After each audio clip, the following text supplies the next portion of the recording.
तो guys doctor strange 3 से related कुछ तगड़े रूमर्स आए हैं। तो आज इस वीडियो में हम उन सभी रूमर्स का ब्रेकडाउन करेंगे। तो चलिए शुरू करते हैं। तो ये जो भी रूमर्स आए हैं उसकी प्लानिंग राइटर्स स्ट्राइक के पहले ही की गई थी और अब ये देखना होगा कि केविन फाइगी और बॉब आइगर का क्या डिसीजन होता है इस पर। और हमें इस बार प्रॉपर डॉक्टर स्ट्रेंज की मूवी चाहिए। ऐसा नहीं होना चाहिए कि मूवी का नाम है डॉक्टर स्ट्रेंज 3 और हम देख किसी और को रहे हैं, जैसे doctor strange multiverse of madness में हुआ था। मूवी थी तो डॉक्टर स्ट्रेंज की, पर सारी फुटेज वांडा लेके गई है। तो बेसिकली इस मूवी को मार्वल की famous comic book event time runs out के इश्यूज को अडेप्ट करने वाले हैं। तो उस कॉमिक बुक की स्टोरी बेसिकली इंकर्जन से रिलेटेड है और उसमें इल्यूमिनाटी के कुछ मेंबर्स के साथ एवेंजर्स की पूरी टीम भी होती है। तो एवेंजर्स बेसिकली इल्यूमिनाटी को रोकने की कोशिश करते हैं, क्योंकि इल्यूमिनाटी के मेंबर्स इंकर्जन को रोकने के लिए किसी भी हद तक जाने की कोशिश करते हैं। तो इंकर्जन का रेफरेंस हमें doctor strange multiverse of madness पे दिया गया था मिस्टर फैंटास्टिक के द्वारा। और क्लिया ने मूवी के एंडिंग में क्लियरली बताया था कि इस मल्टीवर्स के कॉन्सेप्ट में बहुत सारे रियलिटीज के अर्थ इस इंकर्जन के इवेंट को होता हुआ देखते हैं और उसका एंड रिजल्ट काफी भयानक होगा अगर ये अर्थ एक दूसरे से टकराते हैं तो। और इसी इंकर्जन को रोकने के लिए इल्यूमिनाटी का आइडिया ये है कि किसी भी एक प्लेनेट को पूरी तरह डिस्ट्रॉय कर दिया जाए, जिससे ये इंकर्जन खत्म हो जाए। पर एक अर्थ पूरी तरह डिस्ट्रॉय हो जाएगा और उसका रीजन है नेमोर। और उसके प्लान को कैप्टन अमेरिका पूरी तरह से फेल कर देता है, क्योंकि आयरन मैन के कहने पर उसे इल्यूमिनाटी के टीम में शामिल किया जाता है। और फिर क्या, कैप्टन अमेरिका अपना शातिर दिमाग लगा के कहता है कि दोनों में से किसी भी अर्थ को डिस्ट्रॉय नहीं किया जाएगा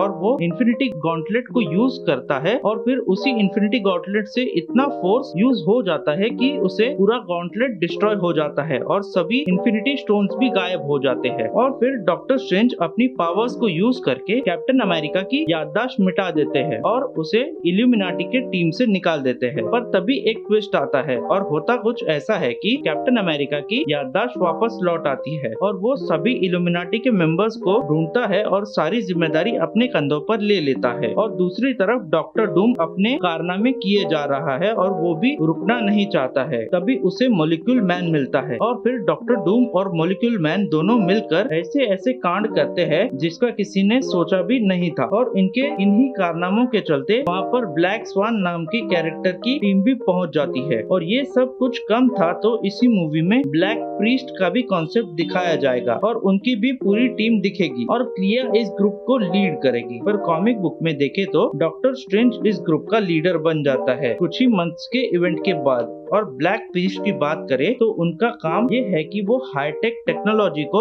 यूज करके एक न्यू एवेंजर्स का ग्रुप बनाते हैं, जो कि दिखने में बिल्कुल एक हाईटेक इंटेलिजेंट रोबोट होते हैं। और उनका काम ये होता है बेसिकली वो लोग किसी भी इंकर्जन से पहले उस प्लेनेट पे जाते हैं और वहाँ रहने वाले लोगों को लूट लेते हैं। और उस वक्त उनके रास्ते में कोई भी एवेंजर्स या कोई भी आता है तो वो उन्हें मार देते हैं। और ब्लैक प्रीस्ट से रिलेटेड कुछ और डिटेल्स है। तो पहली बात ये कि ऐसे रूमर्स है कि ब्लैक प्रीस्ट की लोकेशन होगी डेड स्पेस में। ये बेसिकली वो लोकेशन है जहाँ पर ऑलरेडी इंकर्जन्स हो चुके हैं और वहाँ पर सब कुछ खत्म हो गया है। और अगर इसे हम doctor strange multiverse of madness से कनेक्ट करके देखें तो उस मूवी में हमने यूनिवर्सेस को डिस्ट्रॉय होते हुए देखा है और उसी के साथ साथ हमने डॉक्टर स्ट्रेंज का इविल वर्जन भी देखा है। और अगर आप मिस्टर फैंटास्टिक और क्लिया की बातों को गौर से सुनोगे तो यूनिवर्स का सबसे बड़ा खतरा डॉक्टर स्ट्रेंज खुद ही होगा और दूसरा कोई नहीं। और मैं एमसीयू से रिक्वेस्ट करता हूँ कि इस स्टोरी लाइन में सभी को दिखाओ, पर centre of attraction doctor strange को ही रखना और उसके साथ साथ थोड़ा फोकस क्लिया पर रखना कि वो कैसे डार्क डिमेंशन में जाकर मैजिक को यूज करके इस इंकर्जन के साथ साथ डॉक्टर स्ट्रेंज के पूरे यूनिवर्स को कैसे एक्सप्लोर करती है। तो ऐसा माना जा रहा है कि इस मूवी में जो भी डिटेल्स हमें अभी तक मिले हैं वो सब कुछ डायरेक्टली कनेक्ट होंगे एवेंजर्स कैंग डायनेस्टी से। और अगर कॉमिक बुक की बात की जाए तो बियॉन्डर्स का जो कैरेक्टर है उसी की वर्ल्ड क्लास टीम है इन सभी के पीछे। मतलब कि जो भी ये इंकर्जन वगैरह हो रहे हैं उसका एक पॉसिबल रीजन ये बियॉन्डर्स की टीम हो सकती है। तो ऐसा ही